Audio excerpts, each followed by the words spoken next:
Microsoft Excel এর basic to advance কোর্সে আপনাকে স্বাগতম।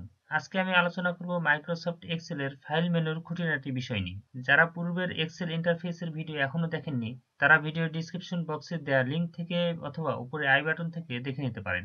এর ফাঁকে বলে রাখি, আপনি যদি আমার চ্যানেলে নতুন হয়ে থাকেন তাহলে চ্যানেলটি সাবস্ক্রাইব করে পাশে থাকা বেল বাটনটি চেপে দিন, যাতে করে ভিডিও আপলোড দেওয়ার সঙ্গে সঙ্গে প্রথম নোটিফিকেশন আপনার নিকটে পৌঁছে যায়। তো আর বেশি দেরি না করে চলুন ফাইল মেনু সম্বন্ধে আলোচনা করা যাক। মাইক্রোসফট অফিসের যে কয়েকটি ফাংশন রয়েছে, Office Word application, Office Excel, Office Access, Microsoft PowerPoint, সকলের ক্ষেত্রে এই ফাইল মেনু অপশনটি রয়েছে। এই ফাইল মেনুতে ক্লিক করার পরে বেশ কয়েকটি অপশন আপনার সম্মুখে ভেসে উঠবে। তো আমি ক্লিক করার পরে আপনি দেখতে পাচ্ছেন info, new, open, save, save as, print, share, export, publish, close, account option. এদের প্রত্যেকটির এ টু জেড বিস্তারিত আমি আপনার সম্মুখে আজকে উপস্থাপন করব। তো এই ভিডিওটি না টেনে প্রথম থেকে শেষ পর্যন্ত দেখার অনুরোধ রইল। তো প্রথমে রয়েছে ইনফো। এই ইনফোতে ক্লিক করার পরে বেশ কয়েকটি অপশন আপনার সম্মুখে ভেসে উঠেছে। প্রোটেক্ট ওয়ার্কবুক, ইন্সপেক্ট ওয়ার্কবুক অর্থাৎ check for issue, manage workbook, browser view option. এই চারটি অপশন রয়েছে। এই চারটি অপশনের প্রথমটি দিয়ে আপনি আপনার এক্সেল ওয়ার্কবুকটি প্রোটেক্ট করে রাখতে পারবেন। তো আপনি দেখতে পাচ্ছেন এখানে ক্লিক করার পরে আপনাকে পপ আপ মেনু আবারও দেখাচ্ছে, অলওয়েজ ওপেন রেড অনলি। অর্থাৎ এই অপশনটি আপনি যখন সিলেক্ট করবেন তখন শুধু পড়ার জন্য এই এক্সেল শিটটি ওপেন করতে পারবেন, বাট সেখানে কোনো এডিট করতে পারবেন না। এনক্রিপ্ট উইথ পাসওয়ার্ড, আপনি এখানে ক্লিক করার পরে পাসওয়ার্ড দিয়ে এই এক্সেল শিটটি এনক্রিপ্ট করে রাখতে পারবেন। Protect current sheet, protect current শিটে ক্লিক করার মাধ্যমে আপনি আপনার এক্সেল শিটটি প্রোটেক্ট করে রাখতে পারবেন। এই প্রোটেক্ট ওয়ার্কবুক স্ট্রাকচারের মাধ্যমে আপনার স্ট্রাকচারটি যে কোনো অংশ প্রোটেক্ট করে রাখতে পারবেন। এখান থেকে আমি এনক্রিপ্ট উইথ পাসওয়ার্ড অপশনে ক্লিক করলাম। করার পরে আপনি দেখতে পাচ্ছেন encrypt the content of this file, অর্থাৎ এই ফাইলটি আপনি যে কোনো একটি পাসওয়ার্ড দিয়ে এখানে লক করে রাখতে পারবেন। এছাড়াও আপনি পাশে দেখতে পাচ্ছেন প্রপার্টিস। এই প্রপার্টিসে গেলে আপনি দেখতে পাচ্ছেন আপনার এই যে ডকুমেন্ট ফাইলটি ওপেন করে রেখেছেন এটা কি কন্ডিশনে রয়েছে। তো এখানে আপনি দেখতে পাচ্ছেন file size not save yet, এখনো সেভ করা হয় নাই। টাইটেল নান, অর্থাৎ কোনোটি টাইটেল দেওয়া হয় নাই। ট্যাগ এখনো দেওয়া হয়নি। ক্যাটাগরিজও সিলেকশন করা হয় নাই। Related date last modified yesterday, গতকাল 11:45 এই ফাইলটি লাস্ট মডিফাই করা হয়েছে। ক্রিয়েট ইয়েস্টারডে, অর্থাৎ 11:35 এই ফাইলটি ক্রিয়েট করা হয়েছে। লাস্ট প্রিন্ট টুডে, 12:43 এই ফাইলটি লাস্ট প্রিন্ট করা হচ্ছে। রিলেটেড পিপল অথর, এই ফাইলটির মালিক হচ্ছে এই কম্পিউটার। লাস্ট মডিফাইড বাই, এই সেম কম্পিউটার দিয়ে লাস্ট মডিফাই করা হয়েছে। এই ছিল প্রপার্টিস এর ওভারভিউ। নিচে শো অল প্রপার্টিস এ ক্লিক করলে আরো কিছু ইনফরমেশন দেখতে পারবো আমরা। Status, category, subject, hyperlink base, company, এই সকল ইনফরমেশনও আমরা দেখতে পারবো। তো এই ছিল ইনফরমেশন অপশনের কাজ। দেন আমরা নিউ অপশন দেখতে পাচ্ছি। এই নিউ অপশনের কাজ হচ্ছে নতুন একটি ফাইল ক্রিয়েট করা। তো এখানে আমি নিউ এ ক্লিক করছি। করার পরে আপনি দেখতে পাচ্ছেন বেশ কয়েকটি ডেমো ফাইল আপনার সম্মুখে ভেসে উঠেছে। এখান থেকে যে কোনো একটি আমি সিলেক্ট করে নতুন একটি ফাইল ক্রিয়েট করে নিতে পারি। আপনি এই ফ্লোচার্ট সম্বলিত একটি ফাইল দেখতে পাচ্ছেন, ডেমো। এই ডেমো ফাইলটিতে ক্লিক করার সঙ্গে সঙ্গে নতুন একটি পপ আপ মেনু দেখাচ্ছে। এই পপ আপ মেনুর পরে এই ক্রিয়েট অপশনে ক্লিক করলেই 41 কিলোবাইট সম্পূর্ণ একটি ফাইল ক্রিয়েট হবে। এই যে আপনি দেখতে পাচ্ছেন এই ফ্লোচার্ট সম্বলিত নতুন একটি ফাইল ক্রিয়েট হয়েছে। আর আমার পূর্বের ফাইলটি ছিল এই পাশের ব্ল্যাঙ্ক ফাইল। এটি ছিল ওই নিউ অপশনের কাজ। এখন নিচের অপশনে রয়েছে ওপেন। তো ওপেনে ক্লিক করার পরে আপনি দেখতে পাচ্ছেন এখানেও বেশ কয়েকটি অপশন দেখাচ্ছে। তো এখান থেকে রিসেন্ট একটি অপশন রয়েছে। এই রিসেন্ট অপশনে ক্লিক করার পরে এখানে পাশে দেখতে পাচ্ছেন বেশ কয়েকটি ফাইল। এই ফাইলগুলি সাম্প্রতিক আমার কাজ করা হয়েছে, যার কারণে এই ফাইলগুলি আমাকে রিসেন্ট অপশনে দেখাচ্ছে। এই ফাইলগুলি ফোল্ডার ওয়াইজ যদি আমি খুঁজতে চাই, সেক্ষেত্রে ফোল্ডারে ক্লিক করার পরে এই উক্ত ফাইলগুলি আমার এই ফোল্ডারগুলিতে রয়েছে। সেখান থেকে আমি ফাইলগুলি বের করে উক্ত ফাইলটি ওপেন করতে পারি। তো এছাড়াও আমি আমার ফাইলগুলি এখান থেকে ক্লিক করে কম্পিউটার ড্রাইভ সিলেক্ট করে সেখান থেকে ফাইল ওপেন করতে পারবো। তাও আমি যদি ব্রাউজ করে কোনো ফাইল নিতে চাই সেক্ষেত্রে ব্রাউজে ক্লিক করে এখানে উক্ত ফাইলের নাম লিখে সার্চ করলে সেই ফাইলটি আমার সামনে ভেসে আসবে। এ হচ্ছে ওপেন অপশনের কাজ। দেন সেভ অপশনের কাজ হচ্ছে আমরা যদি কোনো ফাইল একটি নাম দিয়ে সেভ করি, দেন ওই ফাইলটিতে যদি নতুন কোনো ডাটা ইনক্লুড করি, তারপরে এই সেভ অপশনে ক্লিক করলে ওই ডাটা সহ উক্ত ফাইলে সেভ হয়ে থাকবে।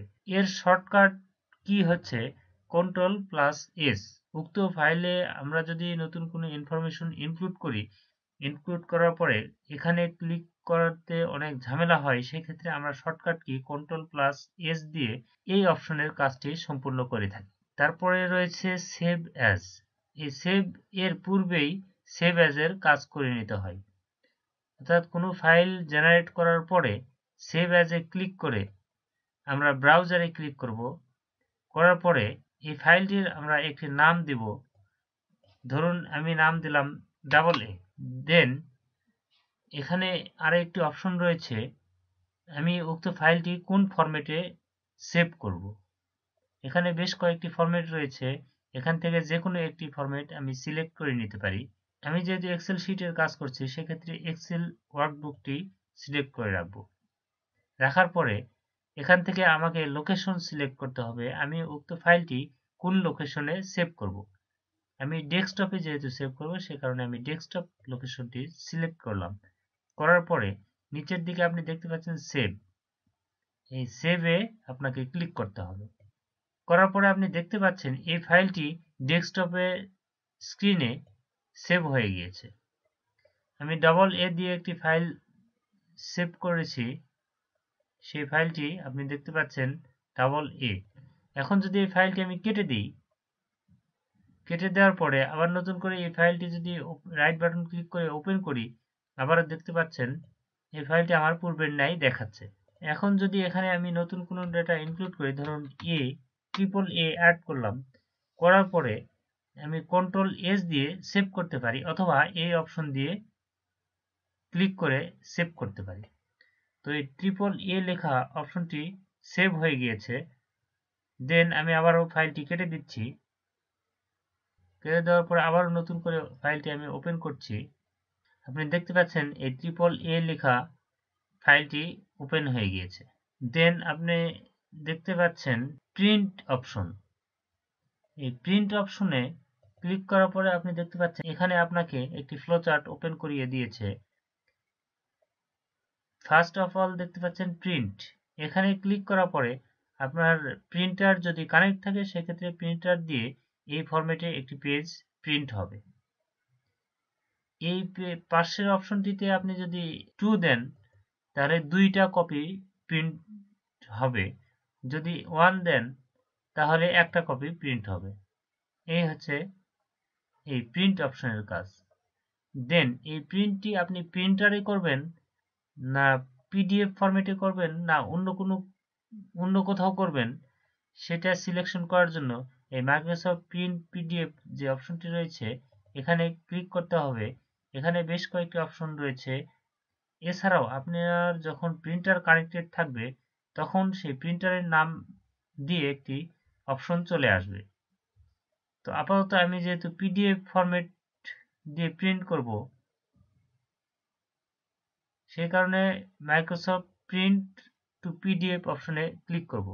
আরেকটা জিনিস বলে রাখি, আপনার এক্সেল ফাইল বা ওয়ার্ড ফাইল যখন পিডিএফ ফরম্যাট করবেন সেক্ষেত্রে আপনার ওয়ার্ড ফাইল বা এক্সেল ফাইলটি ওপেন করার পরে এই প্রিন্ট অপশনে এসে এখান থেকে মাইক্রোসফট প্রিন্ট টু পিডিএফ অপশনটি সিলেক্ট করে দিবেন, দেওয়ার পরে প্রিন্ট দিবেন, তাহলেই উক্ত ওয়ার্ড বা এক্সেল ফাইলটি পিডিএফ ফরম্যাটে প্রিন্ট হবে।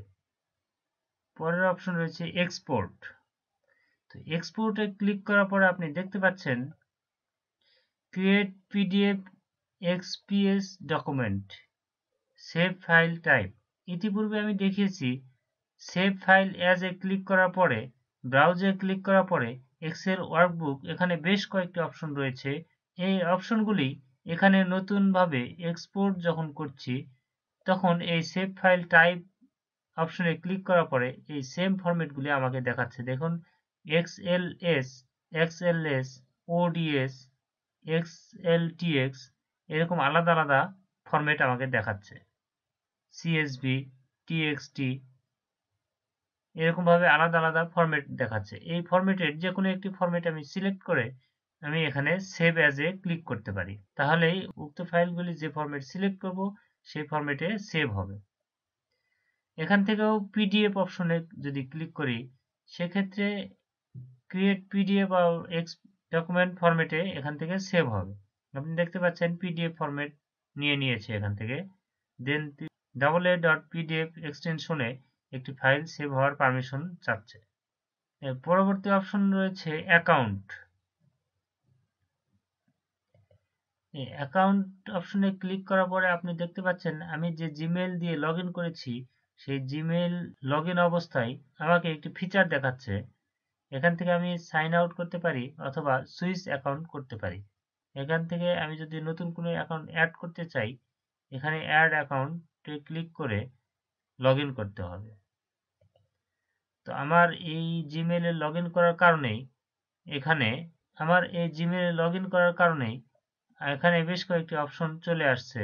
এই অপশনগুলি আমি যখন সিলেক্ট করছি তখন আপনি দেখতে পাচ্ছেন উপরের এই পাশের কর্নারে পিকচারের পরিবর্তন হচ্ছে। আপনি দেখতে পাচ্ছেন পিকচারটা ভিন্ন ভিন্ন দেখাচ্ছে। আমি যখন ভিন্ন অপশনে যাচ্ছি তখন পিকচারের ভিন্নতা আসছে। এখান থেকে যে কোনো একটি আমি সিলেক্ট করে রাখতে পারি। এছাড়াও এই মাইক্রোসফট এক্সেল বা মাইক্রোসফট অফিসটি অ্যাক্টিভ করা রয়েছে কিনা, এটি ক্র্যাক ভার্সন কিনা, এটি কি রকম ফাইল বিস্তারিত জানার জন্য এই অপশনে আপনি এসে দেখে নিতে পারেন। আপনি দেখতে পাচ্ছেন product information Microsoft office product activated, অর্থাৎ এই ফাইলটি আমি অ্যাক্টিভ করে নিয়েছি মাইক্রোসফট অফিস প্রফেশনাল প্লাস 2019 এই ভার্সনটি। তো এখান থেকে আমি যদি নতুন কোনো প্রোডাক্ট কিনে থাকি সেক্ষেত্রে আমি এখান থেকে অপশনে ক্লিক করে নতুন প্রোডাক্ট কি দিয়ে আমি মাইক্রোসফট এক্সেলটি নতুনভাবে অ্যাক্টিভ করে নিতে পারবো। অথবা যার মাইক্রোসফট এক্সেল বা মাইক্রোসফট অফিস অ্যাক্টিভ করা নেই সে নতুনভাবে মাইক্রোসফট অফিসের প্রোডাক্ট কি ক্রয় করে এখানে সেই প্রোডাক্ট কি বসিয়ে দিয়ে তার মাইক্রোসফট অফিসটি অ্যাক্টিভ হয়ে যাবে। লাস্ট রয়েছে অপশন। তো এই অপশন সম্বন্ধে বিস্তারিত আলোচনা করব আমি পরবর্তী কোনো এক ভিডিওতে। তো পরবর্তী ভিডিও দেখার আমন্ত্রণ জানিয়ে এখানেই বিদায় নিচ্ছি। সেই পর্যন্ত সুস্থ থাকবেন, সুন্দর থাকবেন এবং আমার চ্যানেলটি সাবস্ক্রাইব করে পাশে থাকা বেল বাটনটি চেপে দিন যাতে করে নতুন ভিডিও আপলোড দেওয়ার সঙ্গে সঙ্গেই প্রথম নোটিফিকেশন আপনার নিকটে পৌঁছে যায়। ধন্যবাদ।